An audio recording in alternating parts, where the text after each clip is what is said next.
Hello, everyone. It's Sam Cook and the creator of the Borderlands project back for another episode of the Borderlands project. And tonight we're going to be talking about two really important topics. The first one is what the human cost of the war is in terms of real stories of people that have been displaced, have had to basically pick up their whole lives and uh, rebuild or start the process of rebuilding for an uncertain period of time. So I want to talk about that specifically. Some people that part of our team at our company that just went through a evacuation to the west and across the border, and the people that are helping do that. And that's one of the things that the Borderlands Project, are doing behind the podcast for anyone that wants to help people get out, get to safety.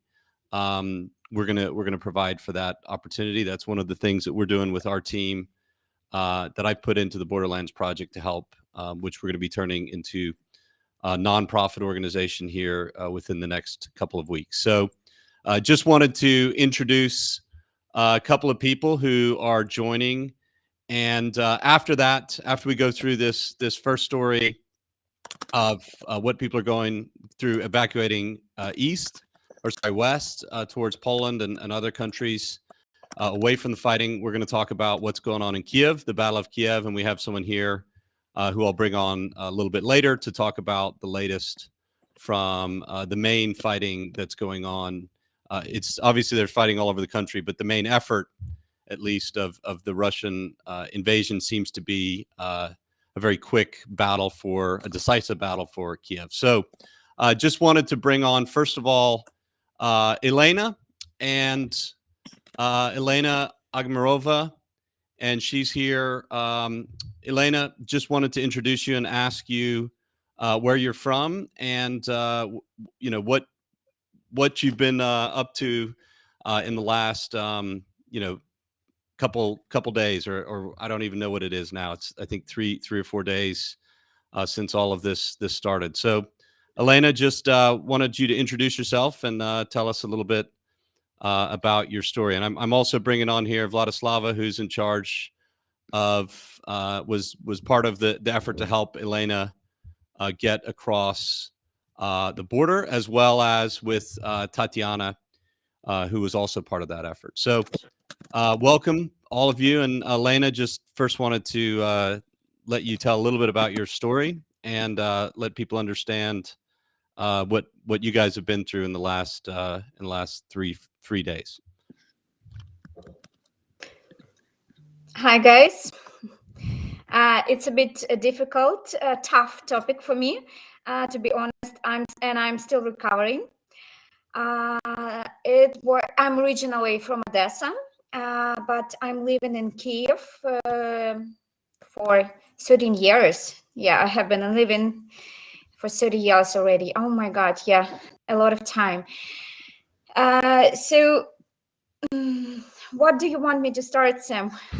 with? Well, just what was your experience in the last? I know we actually had brought you out to Western Ukraine in anticipation of this, but just wanted you to describe what you've been through in the last 36 hours, because you actually one of the first people to have gotten out, which means what you went through is only getting tougher for everyone who's following you. But I just wanted you to just share your story. Yeah. So we all will remember this first day of war. I didn't sleep that night. I don't know why. So it was like, that feeling when you predict that something bad will happen, but you don't know what could happen. But it's just a bit that scareful feeling. So I didn't sleep, but finally I fell asleep around 4 a.m., I guess. And I woke up by telephone call from my mom. She told me, just Lena, that is happening right now. So it started 2 hours ago and it's happening. I didn't know whether it was just a dream. Oh, that's true. It's happening right now. My hands were shaking My voice was trembling. I was just.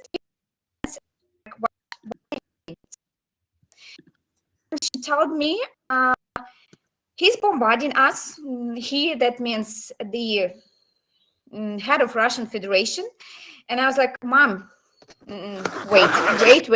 My kids are sleeping just in the same room. And I went to the bathroom, closed the door, and at the same time I opened the news, and I understand that this is true. So they are bombarding us from a different sides, and I had no words. I didn't know what to do. The only thing I knew I had to do is just to get out of the country. Vlada, Tatiana, those are the people that I always reach out for any help.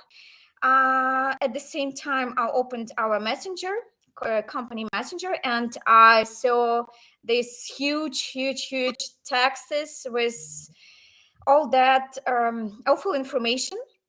But at the same time, I began to feel myself comfortable because I was reading through these messages, and everybody assured us that we will take care of you guys. Just please let me know whether you are ready to move, when you are ready to move, whether you can go and prepare all the documents, whether you have this, and this.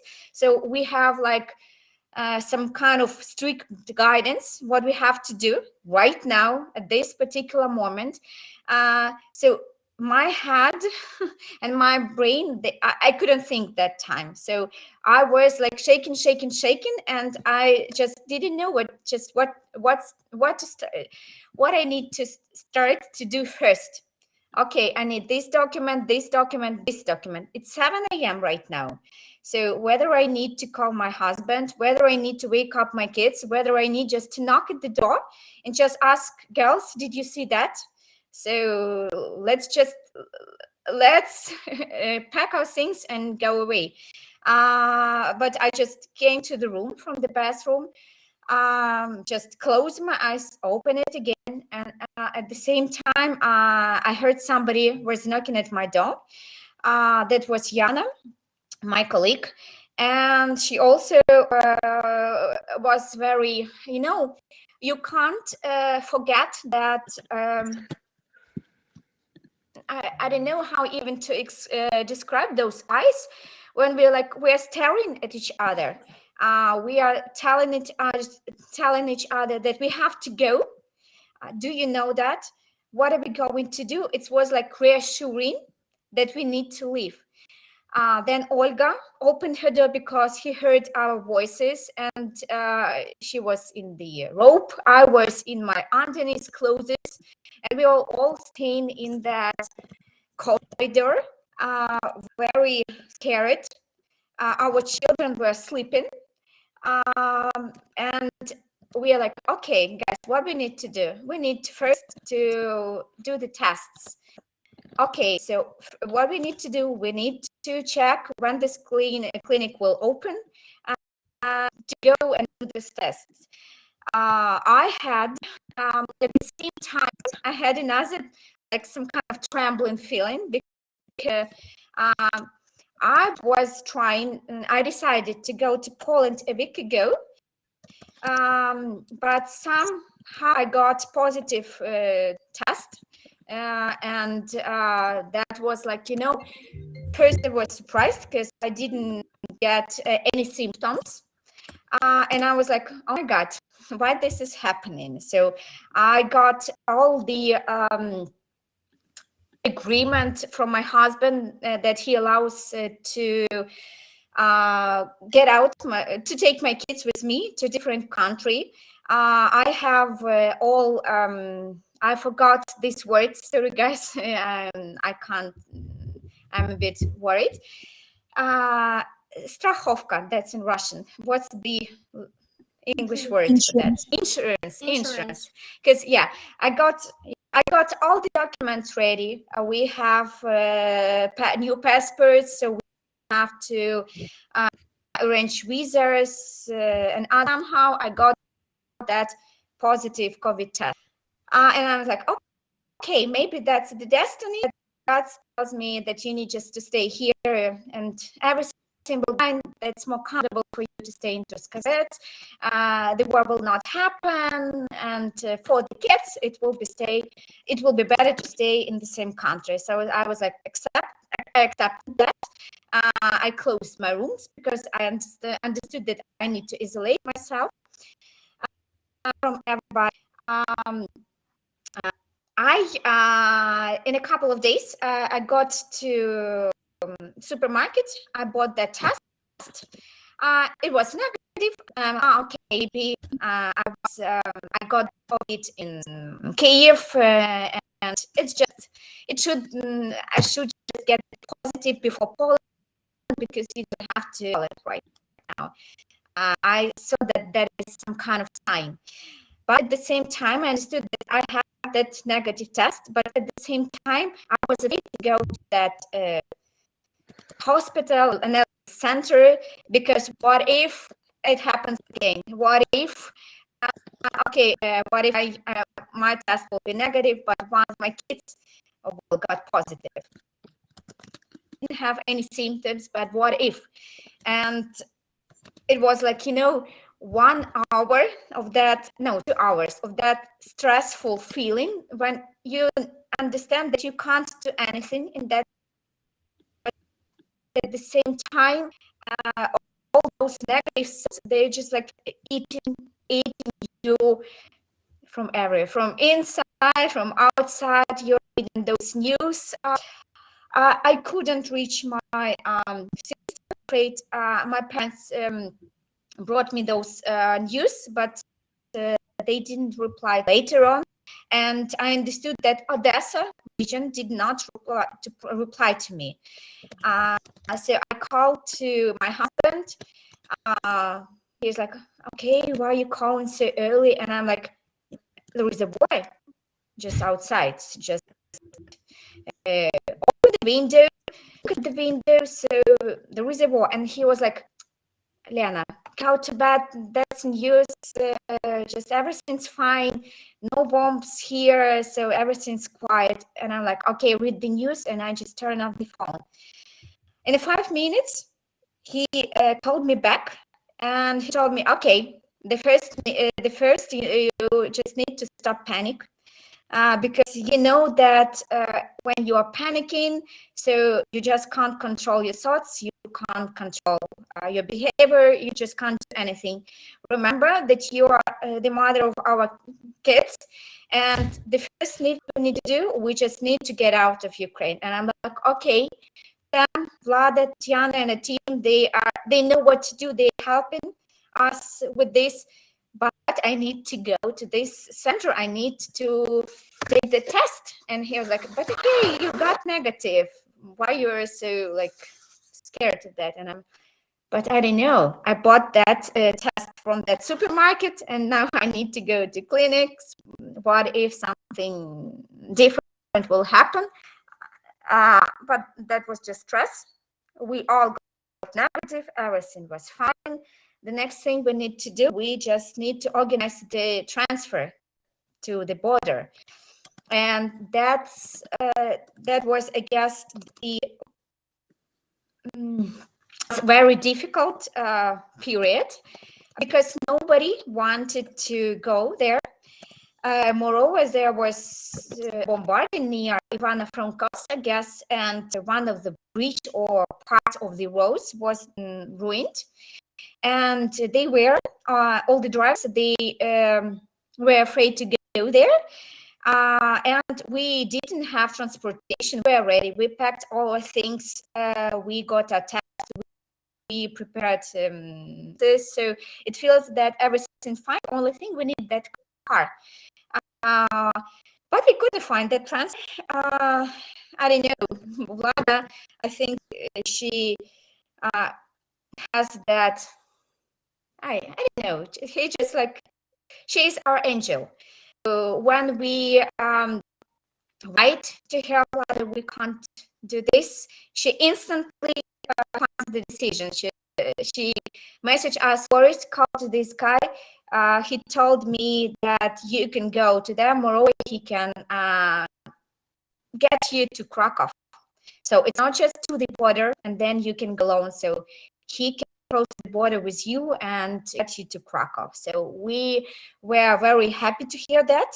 But at the same time, we have to wait for, I don't know, for 6, I guess, hours. And those 6 hours, they were terrifying for us because it's like, you know, it's just waiting. But what if he will not?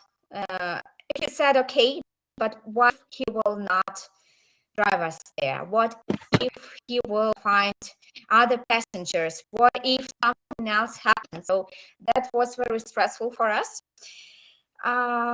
It's also stressful for us because we have kids, and with kids, it's always challenging to have long trips because they have this, it's, I can't say that this is disease, but that's very similar to this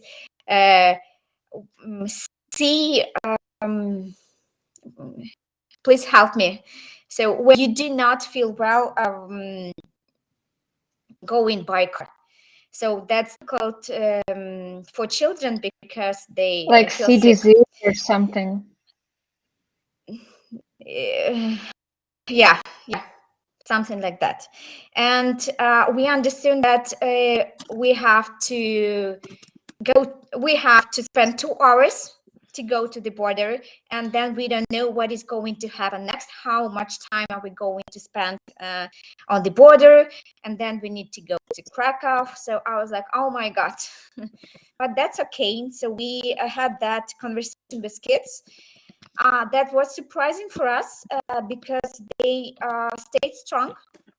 They stayed calm. And they, like, they just did what we asked them to do. They were very obeying, and they just like, okay, mom, so what do you want me to do? What we need to, so do you want me to help you with this, etc., etc.? So young kids, they always, like, smiling, happy, running everywhere. So you need to aware that it's not very probably. So you need to look after them, and they can just quickly forget that they need to stay here and do not go anywhere. That's kids. So they are like in chaotic, probably. They are behavior quite chaotic, and you could lose them in that care, just anywhere. So for us, it was like, this bag, you're taking this bag, at the same time you're taking my arms, and we are just moving everybody together. When we it was a big I can't say that the road to border was difficult, but there was traffic jam for, I guess, for half an hour maximum. But then we got to that border territory. But then it appears that it's not the border yet. So 10 kilometers toward the border, there was a huge curve. And the only thing how we can get to the border is just get away from the car, bags, and walk to that place. 10 kilometers, late night, it was 9 p.m., heavy bags, 3 ladies, young ladies, tiny ladies, and kids with us. All the kids have their own backpacks, they have their own suitcase, and we just need to go straight. There was no road. There was just one narrow road with the car. and just dirty ground, just no road, let's say. We were trying to go there. I mean, to take the right, right direction. Let's name it like this. But we couldn't move our suitcases because they were so heavy. So the wheels, they were not moving. So we decided to get back on the road, and we are moving with all those bags, just one after another. So it was like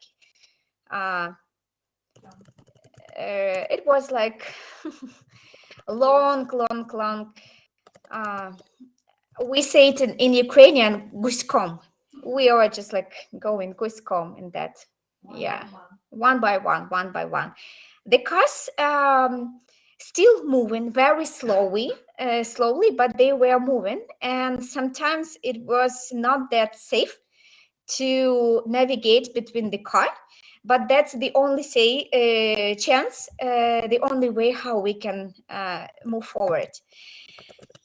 So we understood that a lot of other people just did the same. So they left their cars, get out of the cars, and just go straight. They all were wood, and they didn't care that children is there. So they know that they need to go to the border, and they were like just штовхали нас у різні боки. They were just like pushing us. Each other. So pushing each other, pushing the kids, just go away. So I need to go. Why you just stayed here? Just if you need to have that break, just move aside. Give us to move forward. And that was like, we were shocked because guys, we all here Ukrainians, we have children here, and let's please stay calm and stay human beings. But who cares? We all wanna move to the borders. Sometimes there was no light at all because the cars, they were just staying because the traffic didn't go anywhere. So they can't move. They turn off their lights. No other light on the roads. No, just nothing. Very strong, strange men near their cars. And at the same time, I was so terrified because I understood that he could just simply take my bags, just take everything.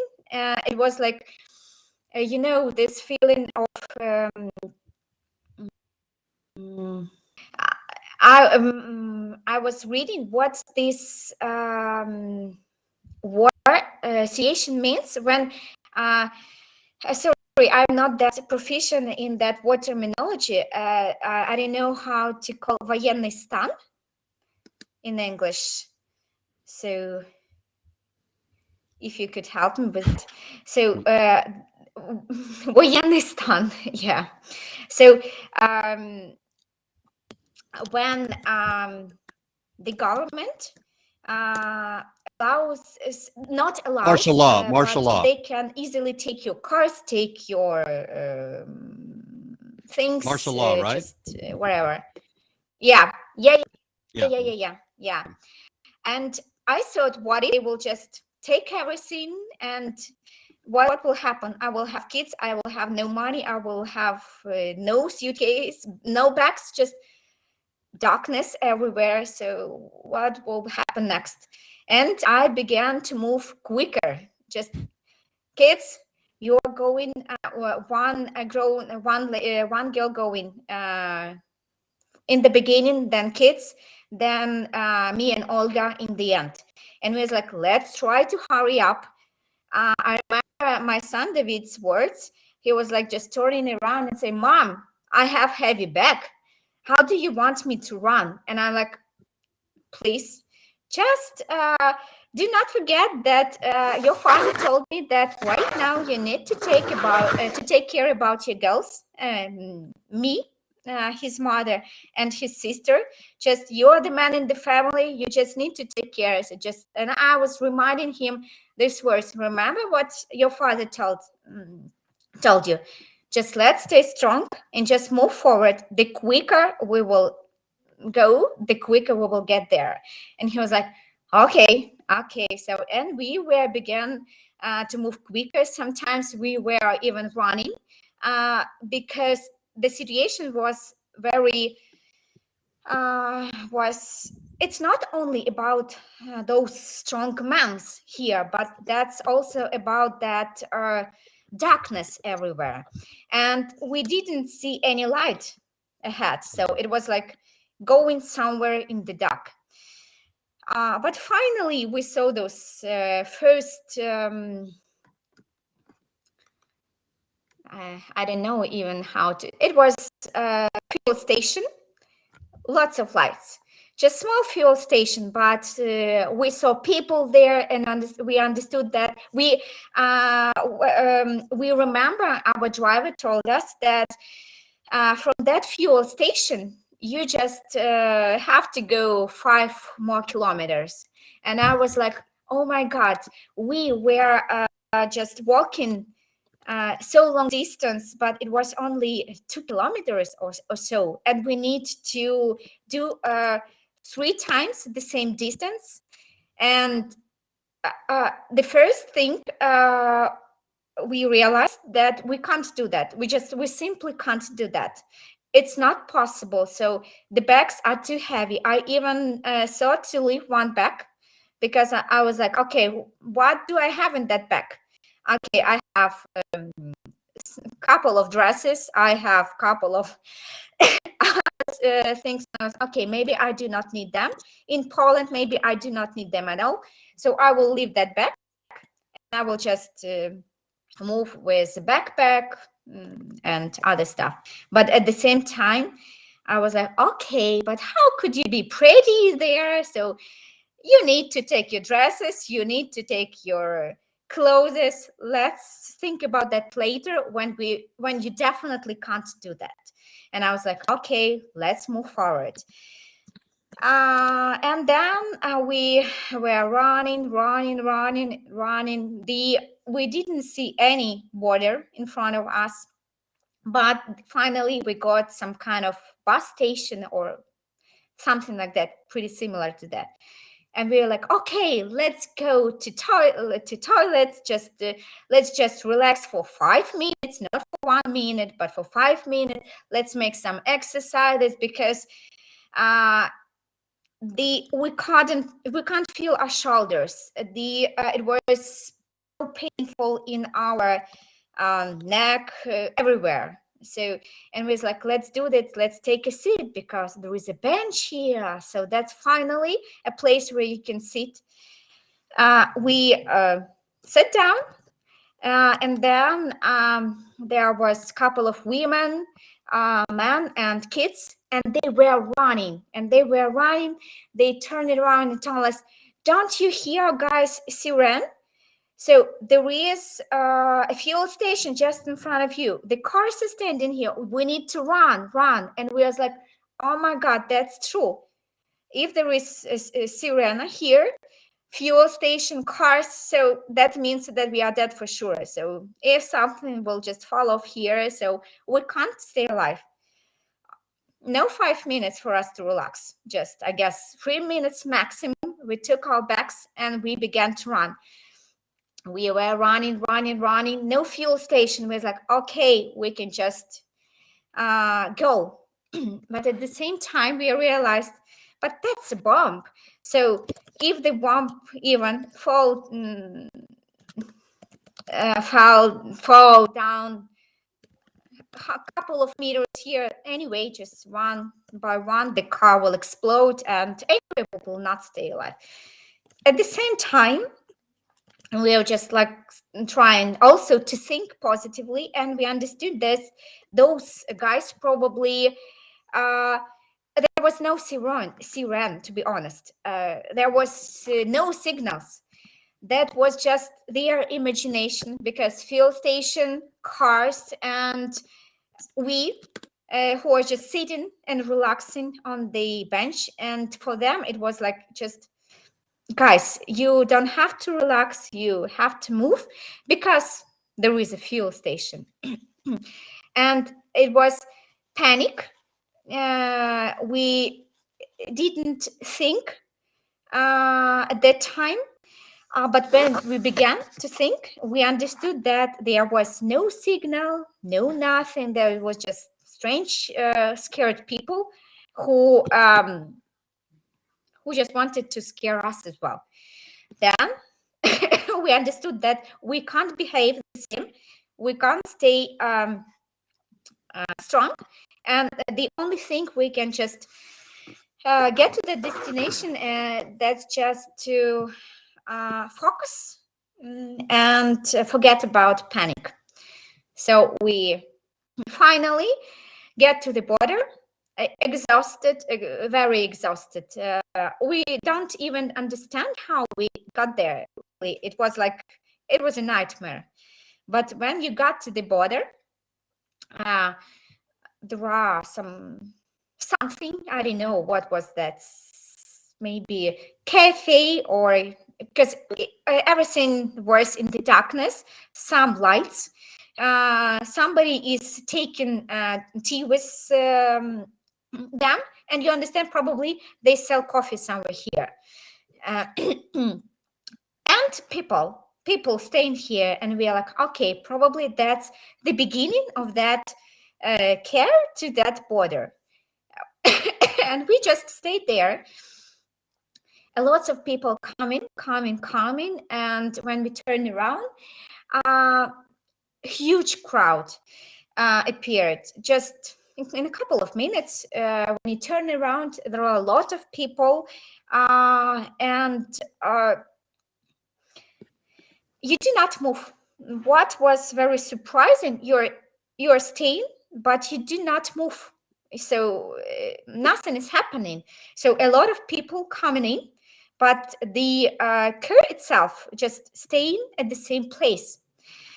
At the same time, we see that some of the people from the left and from the right side, they're just going from both sides and moving somewhere. So there is a car, and other people who just who do not stay here.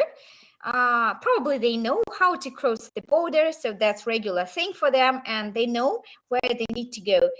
But we are like, okay, so it's just only 1 hour, so we can stay here maybe 1 more hour, and we can move forward. But that was wrong expectation. We are moving, but only like one step in half an hour, another step, one more 30 minutes. In the beginning, there are only 4 or 5 people in the line, but then there was so many people, just like and when with every next step, we realized that that's not just narrow curve. There is a crowd with a lot of people who are trying just to get there.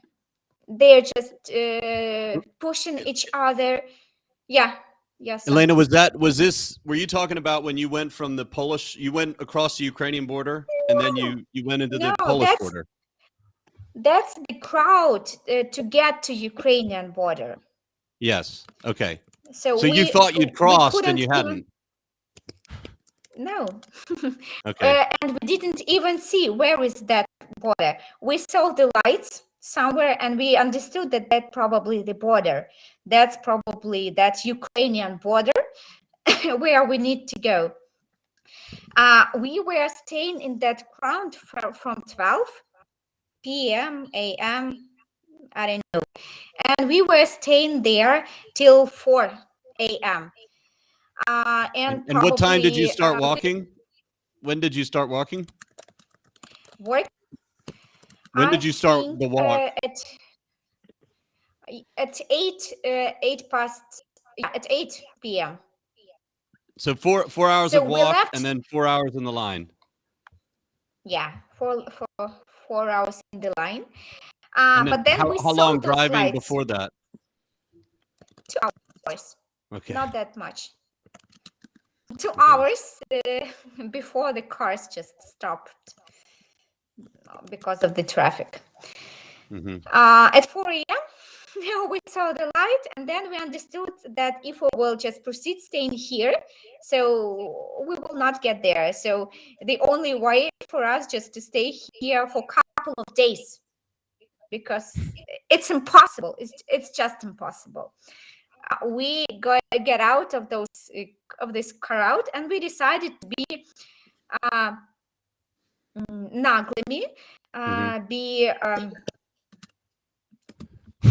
did not stay in that care, but try to avoid it and to do the same way that others did when they were trying to reach from the right and left side with all that backpacks. When it was impossible just to go there, we were pushing all others. I mean, all others men. We definitely we understand that it's hard to stay with the kids, but we could not understand why there are a lot of strong men trying to also cross that border. There was some kind of announcement that man, for you it's sorry for that. You mean you don't have to stay here because we will not allow you to leave the country. So there is a war and need to protect your country. So just turn around and go to your homes and just secure your houses. But anyway, they were staying, and what was more surprising, they didn't care about children who were staying in the crowd. They were like, I need to go there. Just, I was staying there. I just got off to take my tea, and right now I just want to get back. And we are like, okay, we all here freezing. It was so cold, you can't even imagine. So we were shaking, and we can't control that. So we just couldn't control. We were staying. Everything was shaking, and we couldn't get out of that crowd, take tea, and just get back and say, I was staying there. Just allow me to get back to my place because I was staying there. For men, that was normal behavior. They just did that. And when women we are trying to tell them, please be careful, there are kids here, he was like, okay, but I need to get there. And he was pushing just everyone who was there. They were strong enough, and we understood that it's easy for him just to, I don't know, beat even the woman. So Elena, just wanted to jump in here because Vlada and Tanya were on here, and I want to make sure we get to David too, who's here with us from Kiev. But sorry. Tanya and Vlada, you guys, I remember the first night, and we'd actually been planning for this as a company. We'd gotten some people across the border a week before. Tanya, did you ever imagine it would be this hard? And Vlada, also, if you're still here, love to bring you in on this, because I remember I think both of you pretty much didn't sleep for 2 straight nights. Tell us how it went, what your experience was with that, Tanya, being on the other end. How was that for you? Yeah, hey guys. So currently just speaking with Vlada, she is unfortunately out, but she will get back really soon, so we will hear her as well. Where can I start? So thanks to Sam, actually, we started activities on evacuation of people way earlier the war began. And first, it was really weird to start evacuation when there's nothing happens and you can't imagine that it is real. It's always hard to believe in really bad things. But it happened, and we evacuated a part of people way before. And then just hope that everything will be okay. But then, that night, we just went sleep at first, and then at about 4 a.m. Polish time, I just woke up, don't know why, and I just heard the words from my colleagues. I was in Warsaw then, and they told it happened, it started. And during the first hour, it was really hard because we were calling to our parents. We were telling that there is a war started. And then in about 1 hour after we at least told our relatives that they should be somewhere in a safe place, we started working and we started taking care about our employees and our guys to get them out of Ukraine. And honestly, I would like to appreciate everyone who helped with that, and especially Vlada, who is here already, because I don't know what I would do without her, like for real. I'm not that type of person who is like completely not emotional, who can do everything with a cold head. And besides that, I didn't do anything in operations before, so it was like the very first experience. I never faced things like that, and now everything I can do is just hope and pray never to face anything like that again. So yeah, during those 2 nights we didn't sleep almost, maybe just 1 or 2 hours. And I remember how me and Vlad, we just told to each other, like, go to sleep just for at least 1 or 2 hours. I will be here instead of you, just go to sleep. And the hardest thing was to hear people crying, especially on the border. Vlada faced that. I faced that too. When a girl 19 years old just can't cross the border because of huge queues and so on, it's terrible to hear her crying. It's terrible to hear when your colleague sitting just next to you sees the message from her parents that her father is right now going to the Военкомат. I don't know how to say it in English. Territorial defense. Yeah, Yeah. because he's under mobilization. And just 2 minutes after that, you see this relief when her mother texts her that he wasn't accepted. Everything is okay. Everything is fine. He wasn't accepted. And all this time, you just try to help people and not to drive crazy.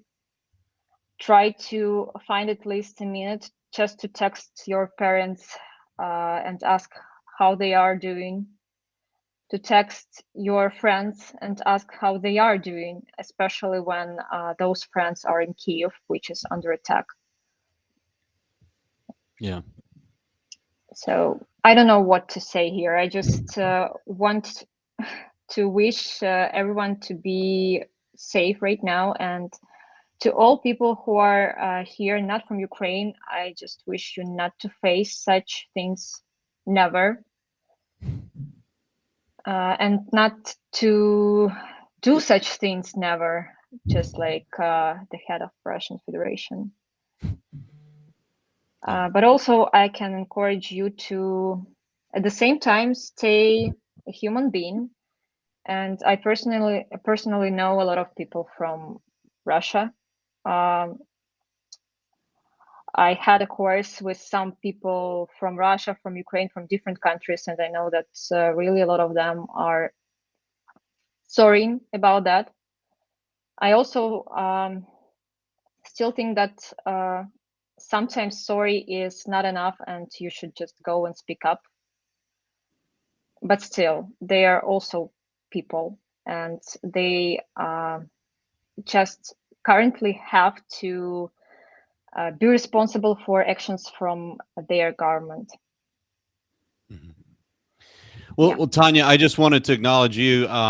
You're chief of our HR team at our tech company, and you know, when we planned to move early, I know everyone thought I was a little bit crazy and paranoid, but you really did a great job of, we decided to get half of as many as our team that would leave out before the expected date, that we were feeling or hearing from intelligence. And you really did a great job of leading the team through that. And yeah, just those 2 nights when the war started and I was working on trying to get people in the combat zone safe and speak to them and calm them down. It was just great to have you, knowing that you had extreme amount of compassion, empathy for the people. So you're from Ukraine, but you're living in Poland for the last, I think 4 or Year. 5 years. No, just a year. Oh, Just a year. okay. Yeah. So you're recently moved to Poland, and luckily for the team, that's proved really helpful as our chief of HR. And Vlada, how was it? You had some tough moments, I remember. So Vlada's my assistant that I just fired and promoted to chief of operations for the evacuation operations, because one of the things we've realized is that a lot of people not in our company needed help, and they started reaching out to us. And we had Vlada, tell us what you set up logistically on both sides of the border in Ukraine. What did you set up to, ahead of time, and then we've been able to use to get people out?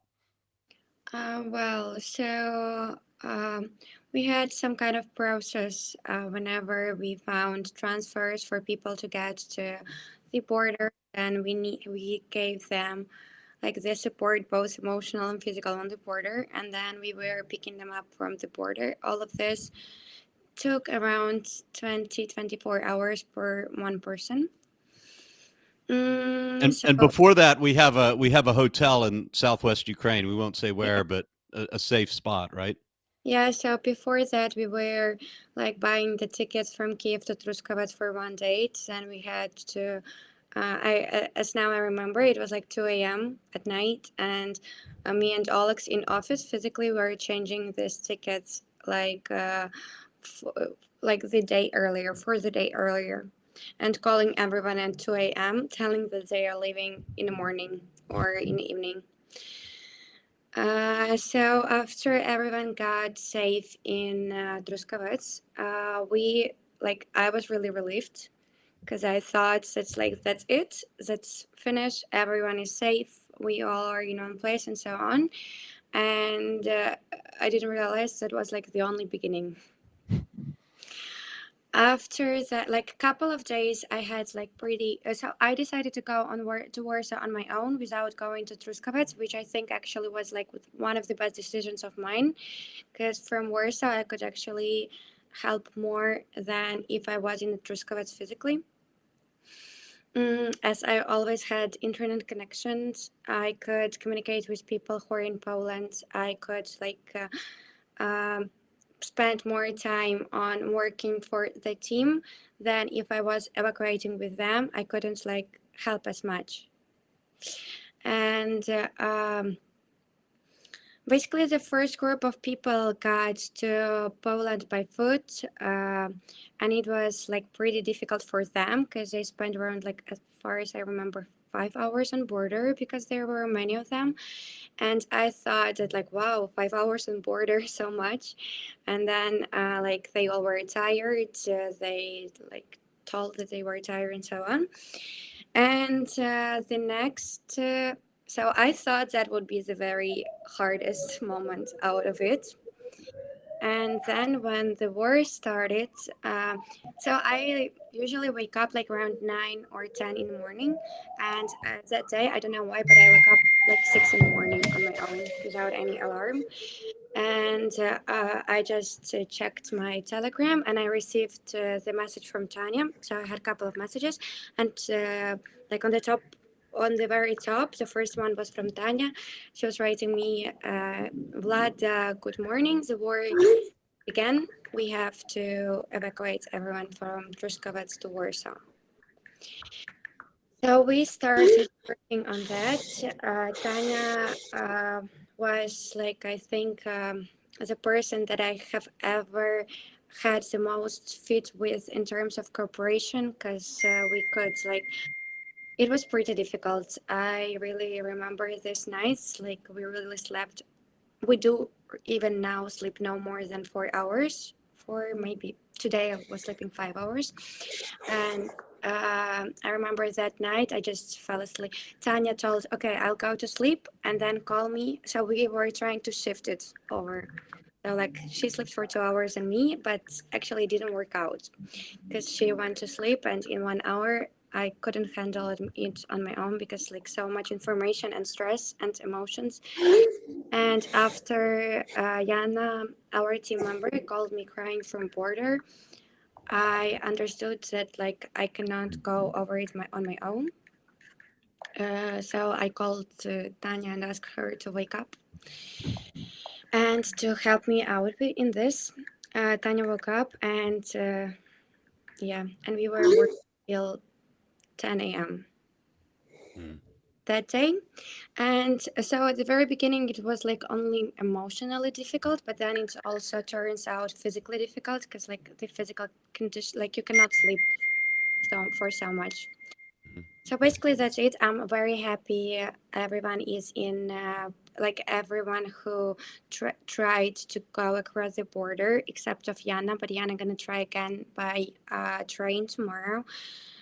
Reached to Poland. I'm proud how like strong people in our team are, and I'm really shocked about how many people are helping us both like mentally and materialistically, and I think it's just like amazing. And I'm also proud that we have the new project right now that we are helping not only team members but like everyone who reaches out to us. Mm-hmm. Yeah, and just I'm going to bring David on here because he does have to go because he's in the middle of Kiev. But I just wanted to acknowledge you, Vlada. We definitely lucked out with hiring you as my assistant, and you're way overqualified for that. So we had to fire you upwards to take control of this evacuation. I've never seen someone take so much responsibility and initiative in these tough situations. So really wanted to thank you, Vlada.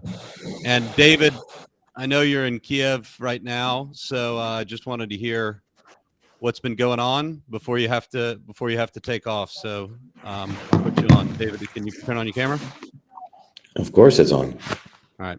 David, where are you from? And tell me what's going on in Kiev, why you're there. Your accent doesn't sound Ukrainian. So. Well, it's interesting. I'm actually an American, and I've lived here 10 years.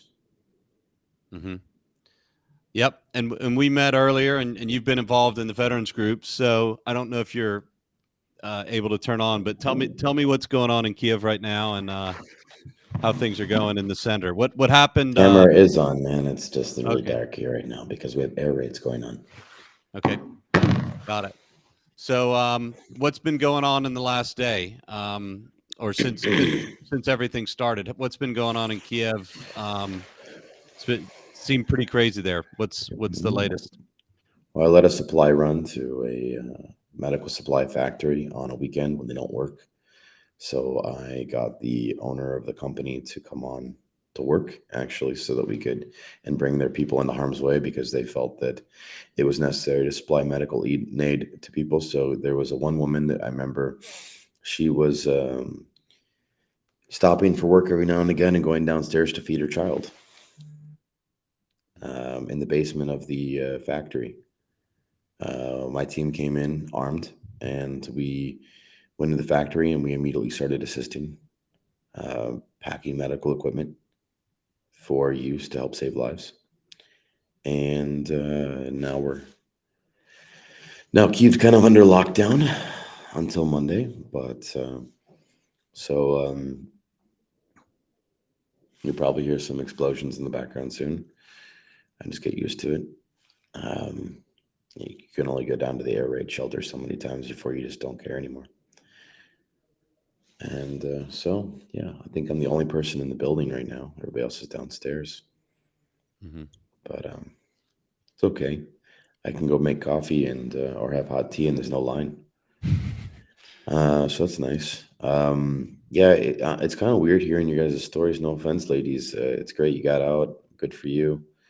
A lot of people couldn't get out, and I'm not faulting you for doing that. It's your choice. We have people on our team that left. We have people on our team that stayed. It's kind of surprising, but we've been gathering a lot of intel lately. A lot of the stuff you saw from the first day, 15 minutes after the bombing started, 5:15 a.m.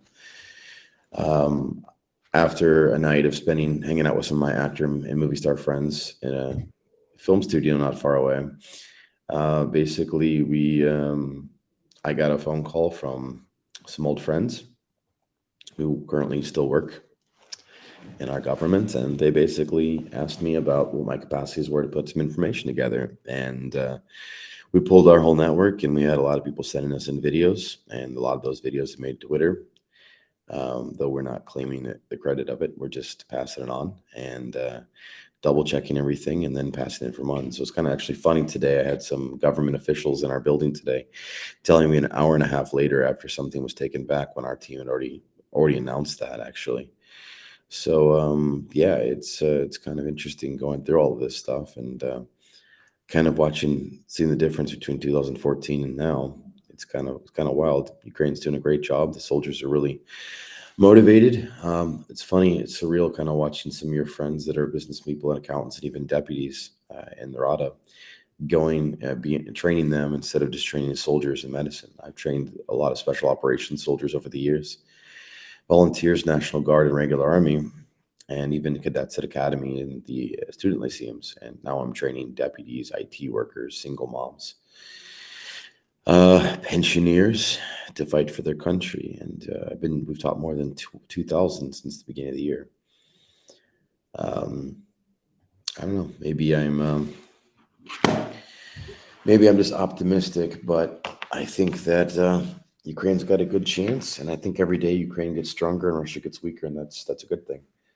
I think that people, if you want to help, that's great, you got out, but if you really want to help us, it's not about just making everybody freak out and like, let's move out of Lviv, out of so-called harm's way. Maybe you commit your time and resources to doing things like trying to convince local governments all over the world to close the skies. It'd be a lot easier to fight these guys if they weren't coming in and strafing people. It'd be a lot easier to fight them if their economics are cut back a bit because of SWIFT, which is, I think, supposed to be going forward. Russia says that they're even going to willing to reinstate the death penalty if sanctions are increased in Russia. So we're just like, great, kill each other. There's reports of mobile crematoriums being brought in. They're up in Chernobyl area. There's the environmental impact.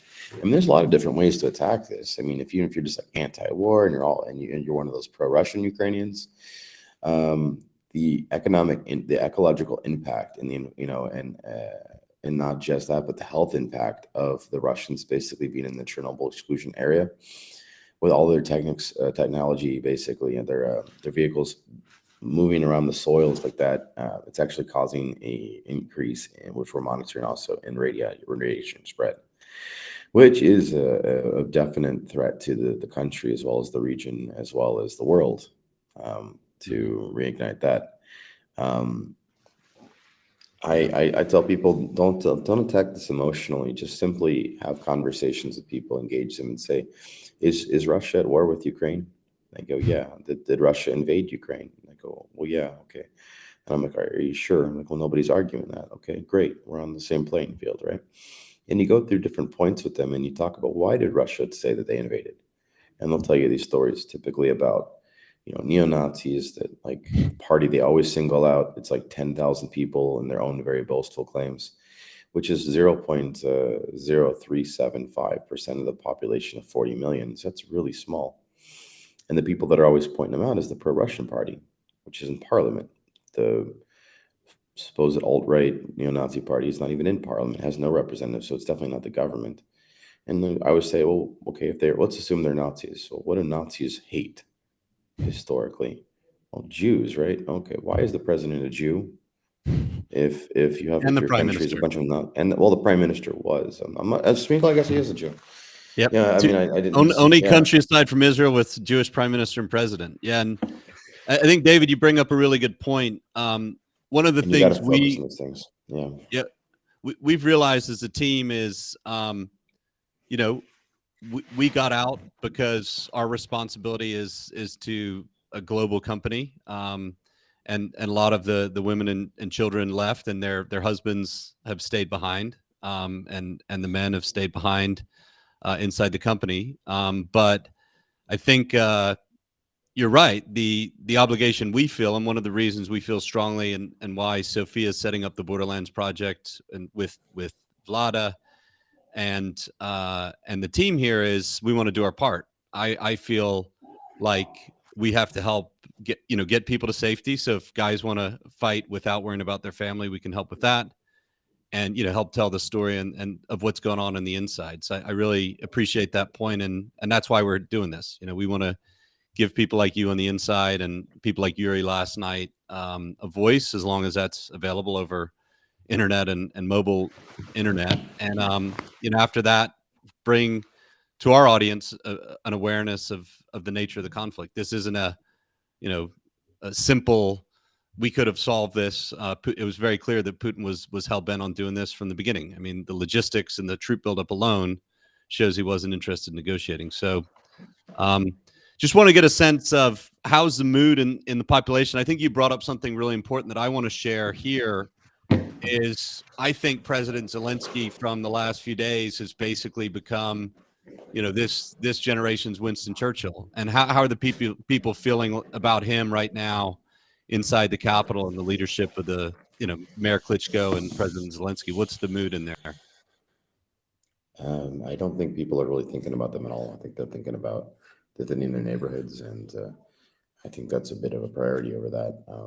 It's not exactly like let's all go check Facebook and talk about it. Honestly, what we're talking about on a daily basis is just movements, training drills, trying to protect our neighborhoods and what's going on, what's the latest intel.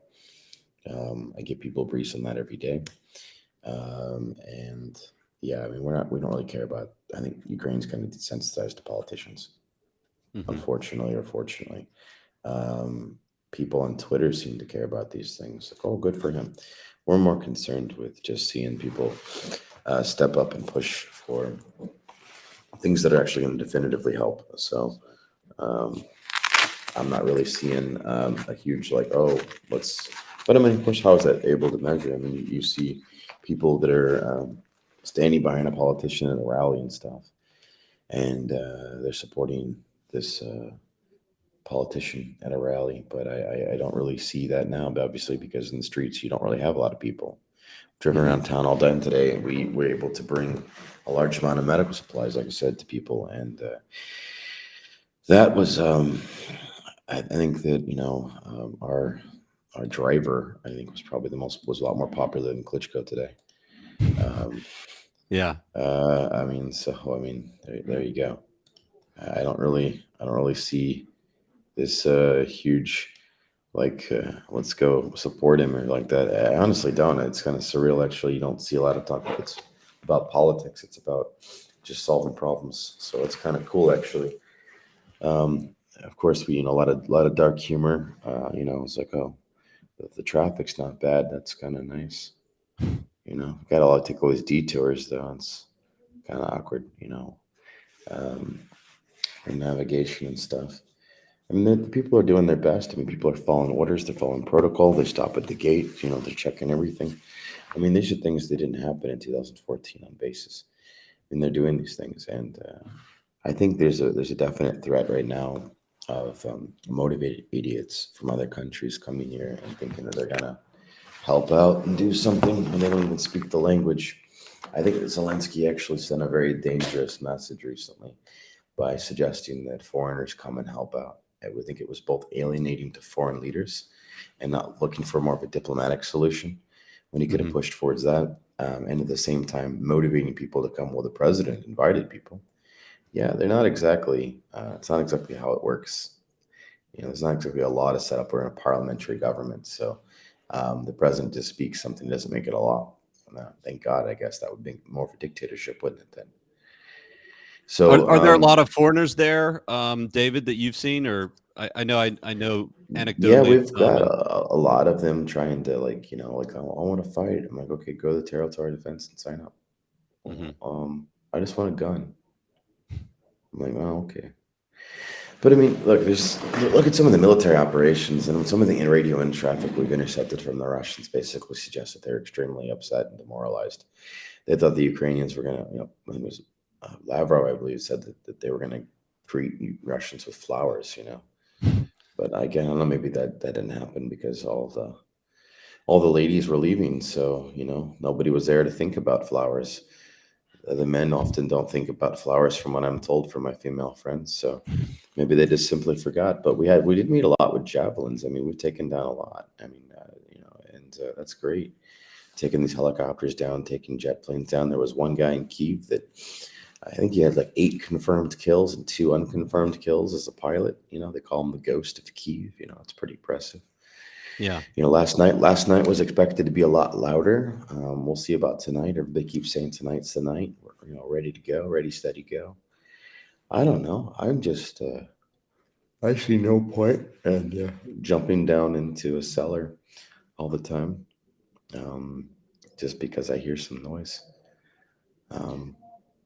I don't see a lot of use in it. Like I said, I'm just slowly training people, talking to people, looking for people, looking out for people that seem like they're not doing so well.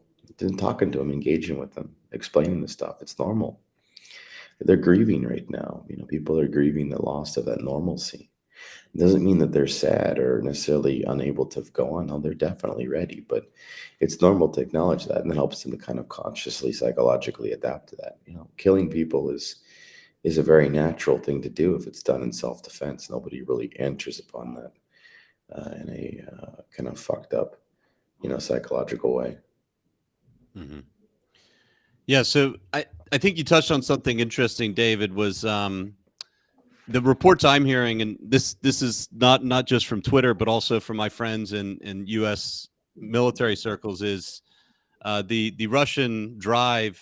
They expected to be a lot farther ahead, and I think they expected to have taken Kiev or being close to taking it, and it seems like that's not a realistic possibility right now based on the last few nights. I mean, Zelensky knows how to put on a good show. I mean, kudos to him for that.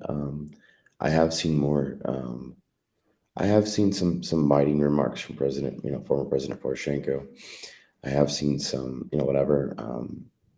I've had conversations with him, and I've advised him to be more inclusive over the past couple of weeks and trying to be the bigger guy and find middle ground and such. But I mean,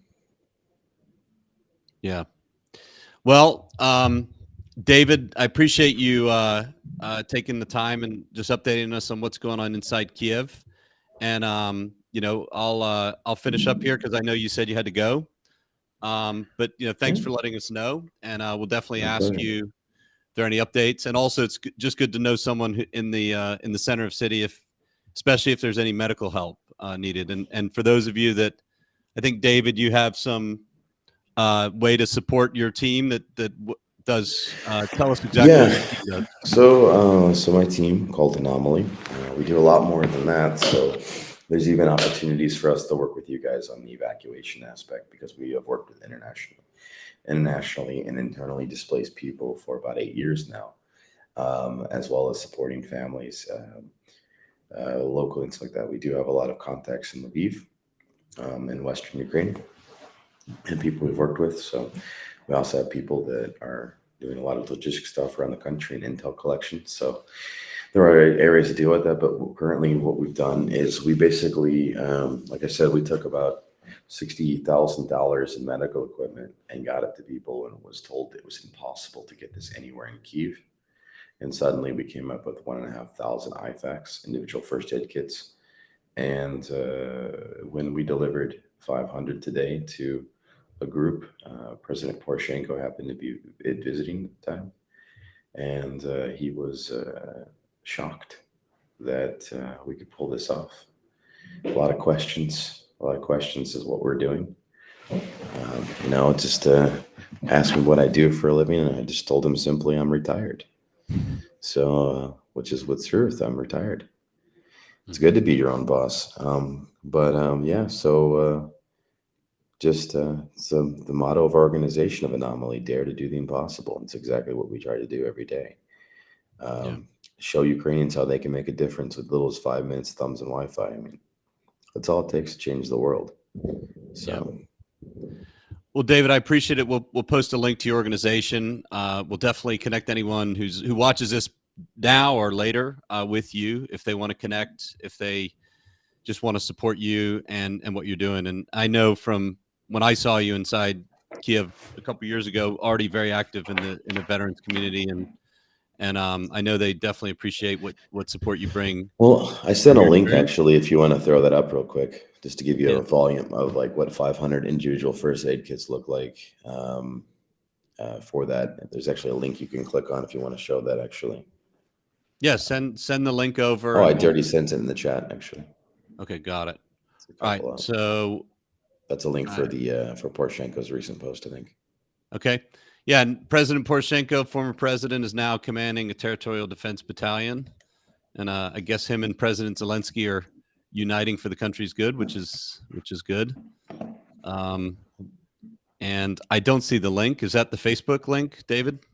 Yeah. Okay, got it. All right. So I'll post the link to David's organization. What is it called again? Anomaly. Okay. Yes, anomaly.org.ua. Our organization is actually in 6 different languages. Currently, we are supporting intel reports to multiple nations in things like Chinese, Japanese, Indian, like Hindi, as well as French, Spanish, German, Portuguese. Did I miss a couple of ones? Yeah. So, and even Arabic. So we have a large team, and we're basically trying to keep the skies closed so that a lot of this will go down.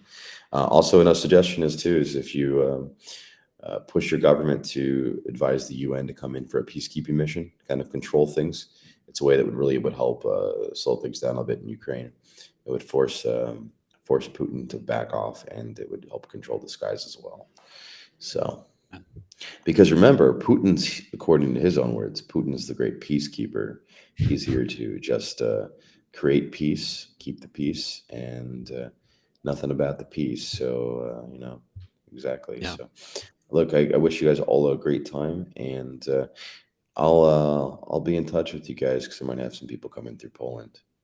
Yep. If you know what I mean. Well, David, definitely, we want to be a resource for your organization and vice versa. And just good to hear your story and your perspective on what's going on in Kiev. And thanks for joining us. And we'll finish up here with Sophia, and then I'll give you guys some final roundup of the things that I've seen. So thanks a lot, David. All right, Sophia. So Sophia, you've been with us for a while, and I guess you've got some family still in. Well, your family's a little bit all over the place, but tell us what's going on and how you're feeling, and we'll talk about what you're doing, and we'll go on to the overall summary. Yes, I'll be real quick on that. So everybody here probably knows that I am Ukrainian. I was born in Ukraine, in Western Ukraine. And then I moved to Kyiv when I basically for studying, and most of the people do. Yeah, Sam, so we've been with you for a while, and when this whole thing started, like when this whole troop movement started and all of those training parts started, we were all quite like, you refuse to believe in the worst, especially if it's not happening yet, right? So you're like, nothing's going to happen, we live, we're good. But and I remember that urgent, as Vlada told, like the urgent request, like, we are going to Truskavets next morning. And we're like, why next morning? Like, news are okay. But I had this feeling, and that's why I packed all of my things. I sent all of them to Western Ukraine. I moved out of my apartment. I gave out the keys to my landlord, and I said, like, no, I'm not coming back. You can basically rent this apartment if you want to. I'm going to Truskavets. And they were like, what? What are you doing? And 3 days ago, it turned out that my intuition was right. And my family is left in there. My family is all over the world. My mom lives in the US, so she's safe. And the rest of my family is in Western Ukraine, which is more or less safe compared to Kiev. And in Kiev, at the time where this whole thing started, there were my best friends and the closest people that I've been working with and that I've been studying with, that I'm just really, really good friends and almost like sisters, brothers with. And all of those people were in there. So it didn't really help me to get on track with, with work or with whatever I've been doing, just because I know that all of the people I care about are currently there. And even Western cities were basically a subject to explosion. So it was definitely not an easy not something to be easily taken, and it was definitely something that took us, like, I'm still trying to psychologically recover from everything that's going around. I'm trying to keep my head cold, but it's not happening, and it didn't happen on I broke down on Friday because of all of the events that were happening around Ukraine. Yeah. But to all of the people who are listening to this broadcast right now, I can tell that as a Ukrainian, these past days, they actually kind of increased my belief and my I'm proud for Ukraine, right? Like, these past few days actually made me proud for my country, my people, my president, whom I didn't support when he became a president, like, at all. And what I'm looking at right now, it's tragic. It's a tragedy for all the humanity. At the same time, it shows how strong this nation is, and it will be. I don't know if I should even say this, right? But as an Ukrainian, only a few days ago, I actually felt what it is to be an Ukrainian. I actually felt how united this nation is, because 5 years ago, 6 years ago, it was like East and West. One people speak Russian, the other people speak Ukrainian, and now it doesn't matter. And now I'm proud for this country, and I pray that we'll be able to be back there. So that's kind of a, I hope, short update. We are staying strong. My family is okay in the West. There are no actions being taken there. My mom's losing her mind in the US, but it's natural. And we just keep living. Mhm. Yeah, and just one thing, Sophia, I just really like to end with what you're doing. We actually had a team. We were growing quickly, and we had a team that was you hired and recruited, and I wanted a bunch of live chat agents because I thought we were going to keep growing, and then we didn't, and then we figured we kind of didn't need all these people, but in January I made the decision because I had some kind of fear, or let's call it yeah, I'd say fear, premonition, or just a bad feeling about what was going to happen. I decided to not lay off the team, which we should have done financially, from a pure financial perspective. And something pretty amazing has happened in the last week, where Vlada and Tanya has been so helpful to so many people that we've had so many requests. We put up the GoFundMe just to help people, cover their costs, and we now have the ability to put that money towards helping more people, paying the team members we would have laid off in this really difficult time, which is why I avoided it. I didn't want to lay off people right before we got everyone to safety and leave them behind. And so you're helping set up a very sophisticated operation, which you've already set up for the company, which is splitting our live chat team into two and giving half of it to the operation. How's that going? And what do you expect to have in place? Or you're going to give Tanya and Vlada half of your team to run this new Borderlands evacuation project, which we're actually going to turn into a nonprofit. So it's going to become a nonprofit.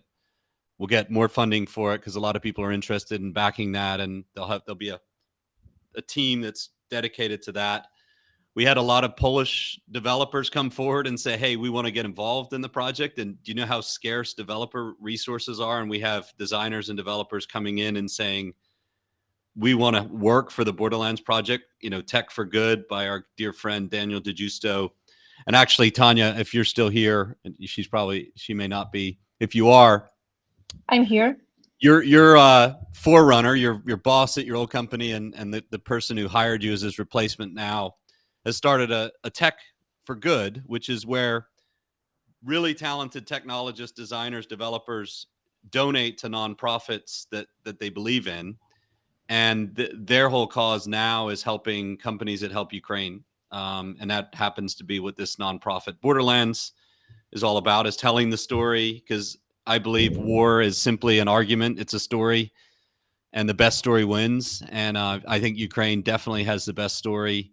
So yeah, we're getting involved with that, but it's just really, and I'll bring Vlad back up here, Vlad, if she wants to. It's just really great to see, these young leaders step up in a time of extreme stress and emotional trauma and crisis and everything. I don't know if you're still here, Vlada, and just really out of nowhere create something that people want to back, and they want to pay it forward, because like David said, you guys are lucky you got out. It's kind of surreal, and it is two different worlds, and I'm aware of that because I talked to my chief operations officer who's still in Ukraine outside of Kiev, but he's pulling guard shift with 20 other guys around a house with a bunch of weapons. So he's doing his operations work, and then he goes and pulls guard shift, and we have team members like that all over Ukraine, and it is surreal. And the people who got out, we're lucky. I mean, we are extraordinarily lucky, and more importantly, we have a debt to the country. And the thing I've tried to explain to the organization is, and Sophia's like, well, what are we going to do about sales? Because you're out focusing on this. And I said, I don't care. We'll get there. I trust the team, but I as a CEO, we have to create this organization because we've just been really pulled into it. And if we're part of the fight, which this is a fight, it's a war, and all we can do is do information warfare and tell the story and get people safe, families safe, so that men can focus on the task at hand. As my father-in-law told me, when I was trying to get him out, he said, hey, don't worry about me. He said, I'll take the women to safety, and I'll go fight because I'm Ukrainian. So, and that hit me a lot. It was really emotional when I saw that text. He just said, take care of my daughter. Right. So you've got men in their 50s who are volunteering to fight for their country. And, I know David said something about, well, we don't really pay attention to Zelensky. I've heard different opinions, and I love David's, everyone has different opinion, but I think when the United States tried to get him out, and I'll just talk a little bit about this in a moment, and he didn't leave. I think that was a very important moment for the country. And I think that, refusing to leave, even though his life is under threat, and it's very clear that Putin wants him dead from the last few nights of raids, I think is very important. And that's a big message that all the men of the country of Ukraine are sending to the world, which is, this is not going to end quickly, and you guys better get the hell out. And I think, to David's point, there's a real chance that Ukraine, everyone thought if Russia invades, it's going to be over in a couple days or maybe a week. And I don't think that's going to be the case anymore. So we're here to support before, during, And even after, if the war ended tomorrow, there's so much rebuilding. People ask me, what would you do if the war ended next week as their potential peace talks? If Zelensky's the president, I'll follow that guy right back into the country and we'll rebuild, right? But we hope that's the case. We pray that's the case. We don't know. So in the meantime, we just have to, build this nonprofit, the Borderlands Project, and try and help, because a lot of people have approached and want to get involved. So just really want to acknowledge this team, Tanya and Sophia and Vlada, for the leadership you guys have displayed. It just makes me proud to be part of it. So it's really great to see you guys. So thank you.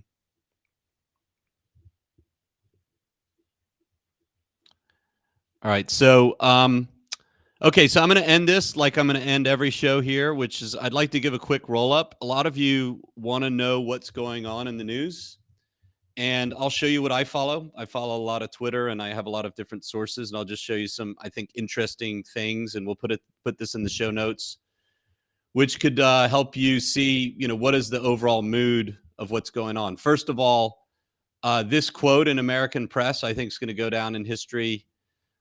Whether or not it's impactful in Ukraine, it certainly inspired the West, and I think puts a lot of politicians to shame, where a president refuses to leave the capital, even though his own life is in danger. And he refuses to leave, and he walks around town shooting videos showing that him and his leadership team are still there. And I think if it weren't for that, Kiev might well have fallen already. This is a map from Roken Consulting. This is a consultant I follow very closely. I highly recommend this website, Roken Consulting. Google it if you want to get inside information. It's a subscription service I'm in, and I'm going to show it because he is, I subscribe to it until he tells me don't use it in this forum. The most success that Ukraine or Russia has had so far is in the south. Coming up from Crimea, they've broken through, but still are having very tough fights in Mykolaiv, and this is the major port city of Odessa. And they've also cut off the sea, and rumor has it that the town, unconfirmed, of Mariupol may be surrounded. And this is the old battle lines that have been there since 2014, where there's fighting all along the front. Kiev, you can see, is the main effort. Over 50% of the combat power of the Russian army has been committed, according to intelligence estimates today. Over half of those almost 200,000 soldiers have been committed. And this is Mayor Vitaly Klitschko, and he is, he's given a message straight to the world. Oh, sorry, I think that's the wrong. I'm not going to play that video because I have the wrong one there. And then last night, Russian special forces or saboteurs dressed in Ukrainian police uniforms came all the way into the center of town, and I used to live right over here. So they came right into the center of town where the Kiev Zoo is, and started shooting a bunch of Ukrainian army security soldiers. And there was a very large firefight at this point, and that ended up ending with a bunch of saboteur vehicles destroyed, and they got chased out of the city. But the fight is definitely on in the west. There's soldiers to the northwest. There's soldiers now closing into the west, where Yuri is, near Belahorotka, and all around to the southwest here. This was some of the footage of the fighting that night. Right out the window of Kiev, and you could see. Definitely recommend you follow this guy on Twitter. This is one of the guys I really follow to find out real time what's going on in Kiev and to warn my team. And you could see there was a very heavy firefight with lots of explosions, grenades, and small arms fire right in the middle of the city. And going forward, this is a very interesting intelligence report, which I'll just thumb through. Which I actually think, from speaking to my intelligence contacts, is true. And I don't have that. I want to find this intelligence report, because basically what he said is very potentially very interesting. And basically, the gist of this intelligence report is that Putin has run out of his supply lines already. Okay, so in this intelligence report, they probably run out of his supply lines. There was a very tense meeting, according to this report, that between him and his Putin is furious. He thought that the whole war would be easy and everything would be done in 1 to 4 days. They're running out of fuel. Their logistics is a mess. And really, the drive to Kiev has stalled. And this is a very interesting. I'll post the link to this because I thought I had it linked to this, but it's not. Just on the human side, the children, going to air raid shelters in the middle of Kiev. You can see this class of children here, both with masks on because there's still the Omicron or COVID surge that's going on in this part of the world, and obviously a war. And it's pretty heartbreaking to see some of these videos with children and what they're going through here.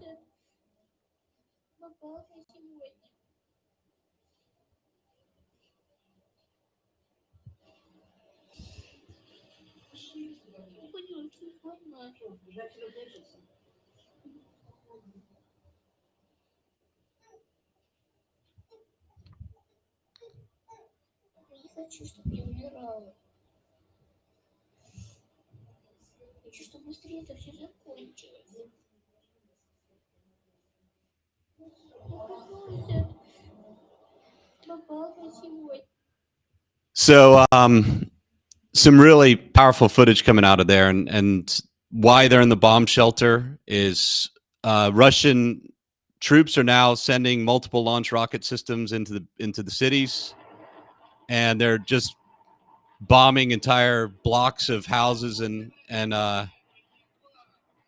you can see massive fighting here in the northern city of Kharkiv.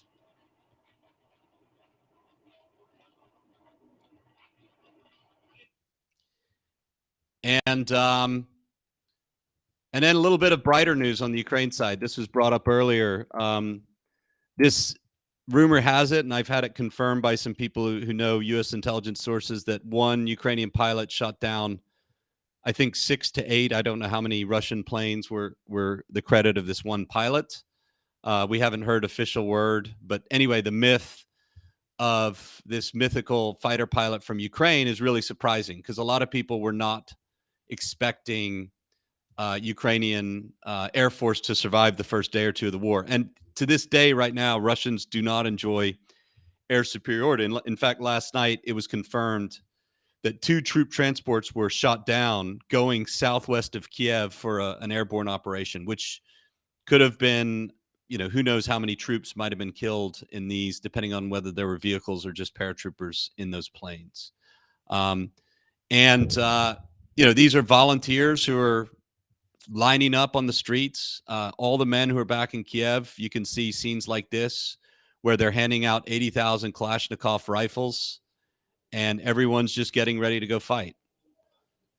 And that's the mood of the city.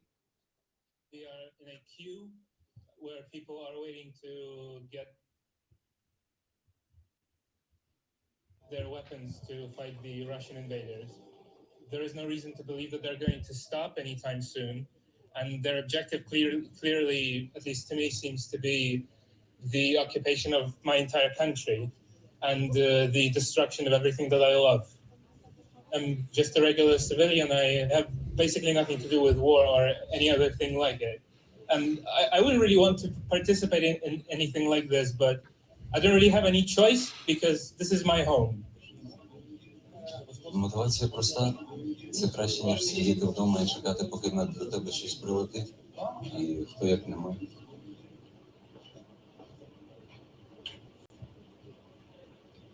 When I heard the explosions, I decided that I'm ready. I'm an adult woman, I'm healthy, and it's my responsibility. Так, наразі, виходячи з того, що ми прив'язані до конкретного району Києва, ми готуємося саме до вуличних боїв. Нам розповідають, як правильно себе поводити в команді, поодинці. Люди тільки йдуть і підтримують, тільки хвалять, і щоб хтось переживав за це, що ми зброю. Я за сутки останні. Наоборот, чим більше людей зараз українців зі зброєю, тим спокійніше. So you can see that they're having Molotov cocktail parties now instead of the normal affairs in Kiev. And even more concerning, I think, for the Russians, and we spoke about this earlier, is the fact that they're running out of fuel on the roads and they're going into Ukrainian houses and trying to steal fuel and food because they're running out of supplies. And this is something that you can see.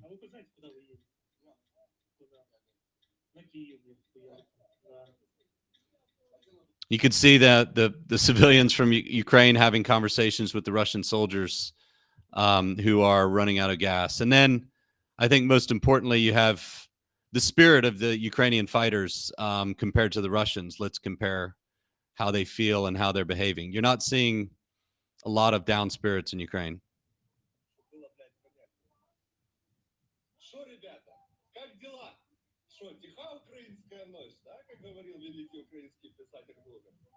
Все ли у вас хорошо, ребятки? Нравятся ли вам наши байрактары? Как вы думаете, что это над вами сейчас летает? Как вы думаете, что это шуршит в кустах, пацаны? Какие у вас есть мысли по этому поводу? Чтобы это могло быть, блядь? Ребятки, вам пиздец. Вы сейчас остановились. У нас все хорошо. Мы подтягиваем резервы. У нас есть авиация. У нас есть танки. У нас есть все. Вам жопа, парни. Давайте так. Сдавайтесь нахуй в плен. Пока есть такая возможность. Многие ваши уже выбрали этот путь. Он не самый херовый на самом деле. Мы с пленными, возможно, это ошибка, но мы к пленным относимся довольно хорошо. Поэтому сейчас вы стали, а дальше мы начнем вас гонять. И делать мы это будем прямо сейчас. Поэтому используйте свой последний шанс. So nice, warm welcome. And that's really, speaking to the people I know inside the country, that's the mood. Everyone's, just they're out there fighting, using the weapons that the West has provided. There should have been a lot more of these provided. But you can see they're out there with the portable air defense weapons.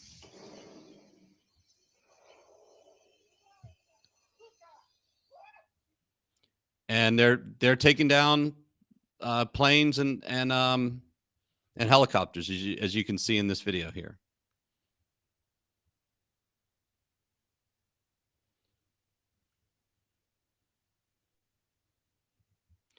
So Javelin missiles here, you can see. Also very excited to have these American weapons, which have destroyed, according to Ukrainian count, over 600 armored vehicles so far.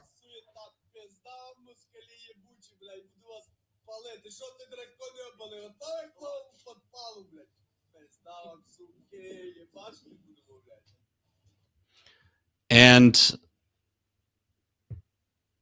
again, the armored columns that are coming through, the Russian vehicles, even if they get through, they're having a really hard time protecting themselves.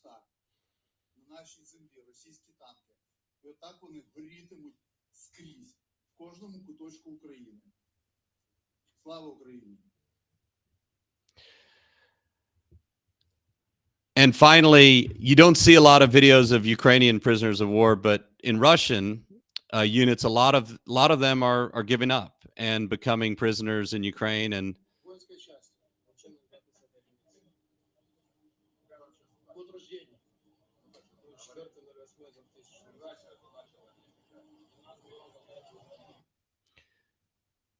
so just to summarize what I'm seeing and hearing is the West, and I think everyone had assumed that the Russian army was invincible and it would come down to becoming an insurgency. And President Zelensky, I think, has made the calculation that his government can withstand the assault. get to some kind of favorable mediated peace terms. And the intelligence is that, according to that intelligence report, Russia's spending $20 billion a day on the war. They have, I think, $500 or $600 billion of reserves. They're going to be out of money and ammunition in the next 5 to 10 days for the big ammunition they have. And that's what the report says. You can go check it out. It may or may not be totally accurate. But the feeling right now is that there's a real chance with the really strong leader that Ukraine is going to pull through this and survive. The government will survive. And with the help of the West, continuing to pressure Russia externally with sanctions, with weapons, as David suggested, maybe even a no-fly zone, which I'm not sure is in the cards, but special forces, whatever the West does to assist in the fight. Ukrainians have always said, we don't need your soldiers. We just want weapons, as Zelensky said. Don't offer me a ride, give me some weapons. And that really, I think, summarizes where we are on day 3 of the Russian invasion of Ukraine. And just finally, it's been a privilege to get all the feedback and support from everyone who's interested in the Borderlands project. And I look forward to continuing to do this as often as we need to keep everyone informed. And, hopefully a mercifully short conflict and crisis here, but we'll be here to help people get through it. So thank you very much. And look forward to seeing you on the next broadcast of the Borderlands project. So thank you very much.